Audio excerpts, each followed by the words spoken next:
fact that Drive was not just a crime story, but maybe something of a little bit of a fairy tale. How do you think of the film? Well, that's what the director, Nicholas Riffin, always had on his mind. It was, all the characters were like from like Hans Christian Andersen. I think it's the way he thought of it. To me, it wasn't so much of a fairy tale.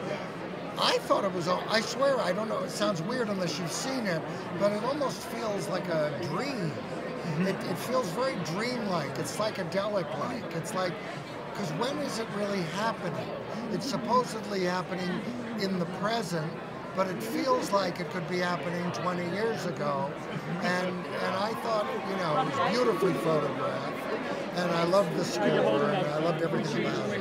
Is that thinking about it being sort of dreamlike, is that something that sort of evolved while you were still in the performance of Bernie, or was it only after you saw it that you realized? No, I didn't think that as the actor, but I think Nicholas thought that as the director. But I just treated Bernie like, you know, the real guy that I played, and I had a life for Bernie. But Nicholas, and we didn't even really talk about that. I actually read it in an interview with him, that he said the movie's like a fairy tale. So, did you guys talk at all about who Bernie was? I mean, when you play a character like Bernie, do you think of him as what the bad guy he is? I do my own, because I write my movies, I write a lengthy backstory of a character. So I have 15 pages of who Bernie was, just for me. I don't show it to anybody, where he went to school, his life, his divorces, his children, what jobs he had. It helps me when I'm looking at you as the character, just so I know who I am. Last question, I just want to ask you quickly about your project with Judd Apatow you have coming up. It's the follow-up to Knocked Up, and I'm Paul Rudd's father. Well, thank you very much. Congratulations. Good luck tonight. Good luck.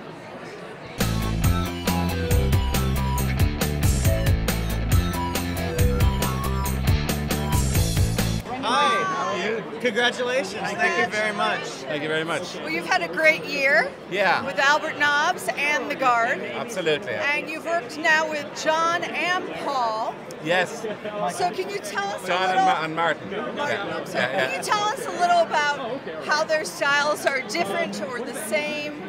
Well, you know, there are quite obvious similarities. They're both very vigorous in the way they approach the work. They're obviously extraordinarily bright. And they're remarkably calm on set, both of them. I've worked with them in their first films, and in different ways.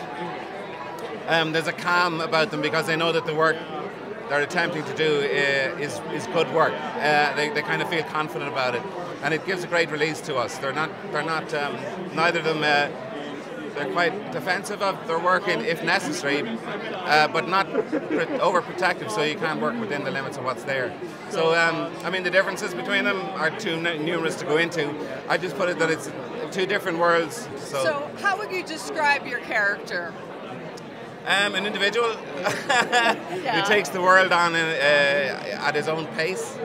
I think he's slightly disillusioned. I think in a way he's a closet romantic, and that he found himself disillusioned slightly by the grubby nature of everyday reality, but was always kind of harbouring a little notion that when the time came that he'd stand up to it. So I think that he's kind of in search of a cause, really, a man in search of a cause. And is there any directors that you would like to work with, that you would openly go after to work with? I would love to work with the Coen brothers. Ah, wow. Yeah. So, do you think that'll happen? I hope so.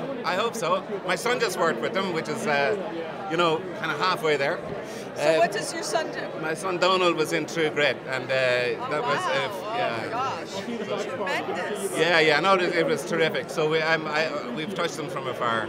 Now, did he start young being an actor, since you started a little later in life? Yeah, no, not, well, I mean, he went to college and went straight into it from there, and actually he was thinking that he might be behind the camera more than in front of. And then he auditioned for a part in Martin McDonagh's The Lieutenant of Inishmore. And he got the part, and he went to the West End, and got nominated for a Tony.